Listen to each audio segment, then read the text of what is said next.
अस्सलाम वालेकुम फ्रेंड। तो कैसे हैं आप सब? उम्मीद करता हूं कि आप सब खरीद से होंगे और अल्हम्दुलिल्लाह यार मैं भी ठीक ठाक हूं। तो आज की इस वीडियो में मैं आपको बताने वाला हूं कि आप किसी भी ऑब्जेक्ट को ईडीएस ग्रास वैली में 3D की शेप में उसको कैसे मूवमेंट करा सकते हैं। और ये एक वीडियो में शायद मैं आपको कंप्लीट ना बता सकूं क्योंकि वीडियोस बहुत लंबा हो जाएगा।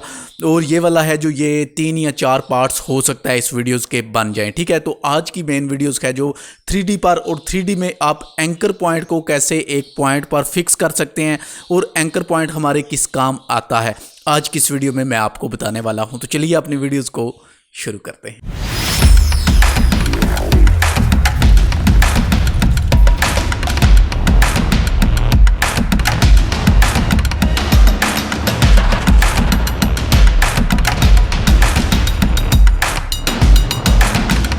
एंकर पॉइंट पर मैं ऑलरेडी एक वीडियो बना चुका हूं, लेकिन वो वाला एंकर पॉइंट था 2D का। और आज की जो वीडियो है, आज की वीडियो में मैं आपको बताने वाला हूं 3D का एंकर पॉइंट, क्योंकि एंकर पॉइंट बहुत ज़्यादा मेन होता है जब आप किसी भी ऑब्जेक्ट को मूवमेंट कराना चाहते हैं। तो आप एंकर पॉइंट की मदद से किसी भी ऑब्जेक्ट को एक पर्टिकुलर साइड से उसको मूवमेंट करा सकते हैं, ठीक है।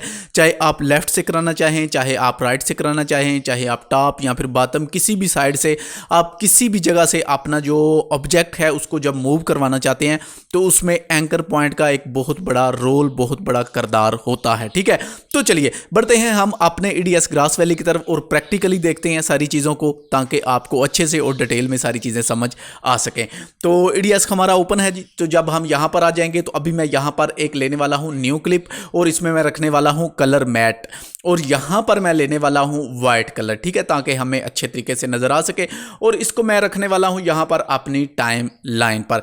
टाइम लाइन पर रखने के बाद आप F7 सिंपल प्रेस करेंगे तो आपका ल्यूटर है जो वो ओपन हो जाएगा, या फिर आप इंफॉर्मेशन में आ जाएं और यहाँ पर ये जो 3 डॉट्स हैं इन पर क्लिक करें तो ओपन हो जाएगा। इसके अलावा आप यहाँ भी डबल क्लिक करेंगे तो आपका ल्यूटर है जो वो ओपन हो जाएगा। तो हमने अपना ल्यूटर है जी उसको ओपन कर लिया है। तो मैं ज़रा इसको ना थोड़ा सा नीचे ले आऊँ और इस पॉइंट को ज़रा बड़ा कर लेते हैं, ठीक है। अब ये वाला जो है ये हमारा व्यू है, और ये हमारी इसकी कह लें कि जितनी भी पोजीशन, रोटेट, इसके अलावा बॉर्डर्स वगैरह जितनी भी चीज़ें हैं, हम फिल्टर्स वगैरह वो यहाँ से ही ऐड करते हैं, ठीक है। कोई एक्स्ट्रा फिल्टर नहीं, इसके अंदर ही जो सारी चीज़ें हैं उन्हीं को ही हम इस्तेमाल करने वाले हैं। ये नीचे हमारे पास टाइम लाइन है, और नीचे अगर आप देखें यहाँ पर टॉप बार में तो ये आपको क्रॉप नज़र आ रहा है।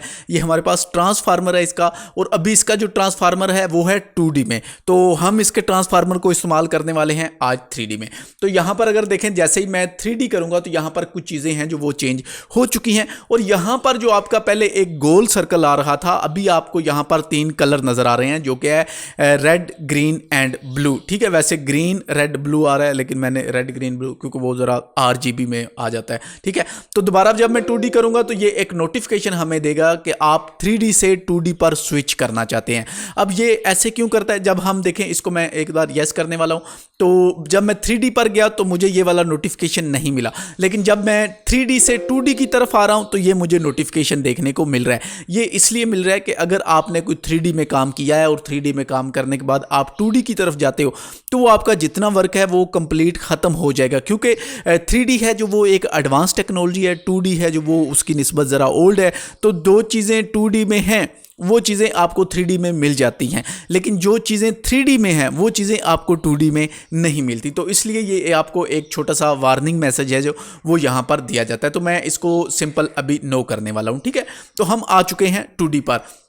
जब आप 2D पर आ जाएं तो आज हम देखने वाले हैं सिर्फ और सिर्फ ये सबसे पहला जो पॉइंट है हमारा एंकर पॉइंट, इसको हम कैसे फिक्स कर सकते हैं और इसको हमें फिक्स क्यों करना चाहिए, ठीक है। आज का मेन पॉइंट हमारा एंकर पॉइंट है, ठीक है। ये ऊपर सोर्स है, क्रॉप सोर्स। अब क्रॉप सोर्स आप सभी को पता है कि इसकी मदद से आप अपनी वीडियोज़ या फिर अपना ऑब्जेक्ट जो भी चीज़ है उसको आप क्रॉप कर सकते हो। जैसा कि मुझे लेफ्ट से इसको क्रॉप करना है, राइट से भी करना है, टॉप से भी करना है, बॉटम से भी करना है, तो मैं इसको कुछ इस तरह से क्रॉप कर लूंगा। लेकिन हमें यहाँ पर किसी किस्म का भी क्रॉपिंग वगैरह नहीं चाहिए, तो ये बड़ा सिंपल है। ऑलरेडी आपको पता होगा क्रॉप के बारे में, तो इसीलिए हम एंकर पॉइंट से स्टार्ट कर रहे हैं, ठीक है। तो इसको मैं यहाँ से बंद कर देता हूँ, ये थोड़ा सा ज़रा माइनस में चला जाता है, ठीक है। तो ये हमारे पास आ जाता है जी एंकर पॉइंट। यहाँ पर देखें तो आपके पास एक है एक्स पोजीशन, इसके अलावा आपके पास है वाई पोजीशन, इसके अलावा है आपके पास जी पोजीशन, ठीक है। तो ये जो पोजीशन है हमारे पास एक्स पोजीशन, ये है आपकी left left and right position, ठीक है। और ये हमारी जो वाई पोजीशन है ये है हमारी टॉप एंड बॉटम की पोजीशन।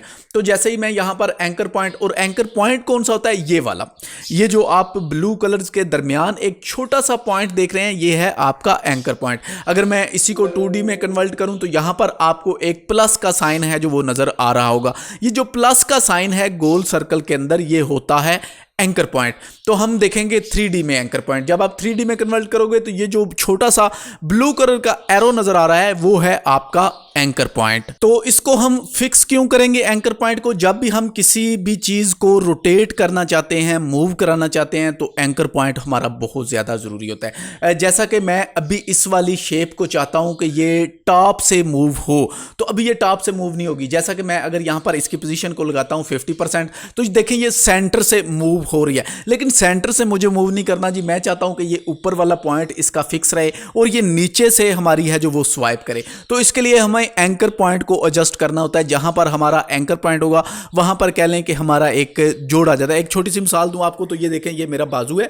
अब बाजू में ये वाली जो एल्बो है हमारे पास, अब मान लें कि ये एक एंकर पॉइंट है जहां से मैं अपने बाजू को रोटेट कर रहा हूं, ठीक है। अगर ये एंकर पॉइंट ना होता तो हमारा जो बाजू है वो कभी भी ऐसे रोटेट ना करता। एक एंकर पॉइंट ये आ चुका है, एक एंकर पॉइंट ये हमारे पास आ चुका है। इसी तरह हमारी उंगलीज में भी एंकर पॉइंट, इसी तरह से कुछ एंकर पॉइंट हैं जो वो भी काम करते हैं, ठीक है। अब ईडीएस में एक ही एंकर पॉइंट आता है, तो यहां पर हम देखेंगे इसी को, ठीक है। तो मैं सिंपल इसको क्या करने वाला हूं, मैं इसकी पोजीशन को सेट करने वाला हूं। एंकर पॉइंट को मैं लेकर आने वाला हूं टॉप पे। कैसे टॉप पे लेकर आएंगे, ये देखें ये है हमारे पास इसका एंकर पॉइंट की पोजीशन। तो इसको मैं यहां पर लगाने वाला हूं, नहीं सॉरी, मैं वाई पोजीशन को लगाऊंगा क्योंकि मुझे टॉप पर लेकर जाना है, ठीक है। जो हमारी एक्स पोजीशन है वो लेफ्ट एंड राइट वाली पोजीशन है, तो मैं इसको 50% लगाने वाला हूं। अब 50% मैंने लगाया तो देखो मेरी जो एंकर पॉइंट है वो हमारा वहीं पर ही है, लेकिन हमारा जो ये वाला है, मैं जरा जी इसको थोड़ा सा छोटा करूं,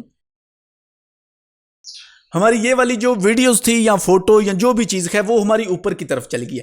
तो अभी मैं क्या करने वाला हूँ, इसको मैं फिर से यहाँ पर 50 लगाने वाला हूँ। जैसे मैं 50 लगाऊंगा तो हमारा एंकर पॉइंट ऊपर की बजाय नीचे आ चुका है। तो मुझे क्या करना है, इसको यहाँ पर माइनस ऐड करना है, इसको भी यहाँ पर माइनस ऐड करना है। हमारा एंकर पॉइंट चला गया ऊपर। अब ये तो था बड़ा सिंपल 50-50 मैंने लगाया, ऊपर चला गया। ये तो था मैनुअल तरीकाकार, अगर आप इसको मैनुअल किसी एक साइड पर एडजस्टमेंट करना चाहते हैं। लेकिन यहाँ पर कुछ प्रीसेट बनाकर दिए गए हैं इस वाले एंकर पॉइंट के।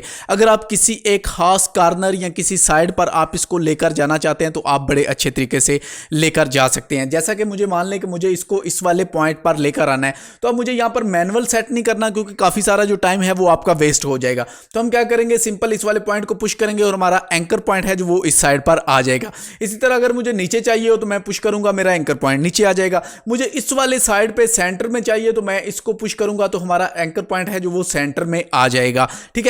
इसी तरह ये वाले जो पॉइंट है 1 2 3, ठीक है, ऊपर देखें तो 1 2 3, इसी तरह ये साइड पे भी 3 आ जाते हैं, नीचे भी 3 है और इस साइड पे भी 3 है। मतलब आप किसी भी एक साइड पे अपने एंकर पॉइंट को लेकर जाना चाहते हैं तो बड़े इजी, बड़े अच्छे तरीके से आप इसकी मदद से लेकर जा सकते हैं। अब मैं फिर से सेंटर में लाने वाला हूं तो मैं इसको पुश करूंगा, ये सेंटर में हो जाएगा। अब एक चीज और, यहां पर आप देखो तो ये लिखा हुआ है अंडर स्क्रीन, तो हम इसको चेंज करने वाले हैं ओवर स्क्रीन में मैं करने वाला हूं। जब मैं ओवर स्क्रीन में मैं करने वाला हूं, इसको जब मैं पुश करूंगा तो ये हमारा ओवर स्क्रीन में आ जाएगा, ठीक है। अगर मैं इसको यहां पर करूंगा तो ये हमारा एंकर पॉइंट यहां पर आ जाएगा। लेकिन अब मैं क्या करने वाला हूं, इसको थोड़ा सा छोटा करते हैं। मैं इसको जी करने वाला हूं 50%।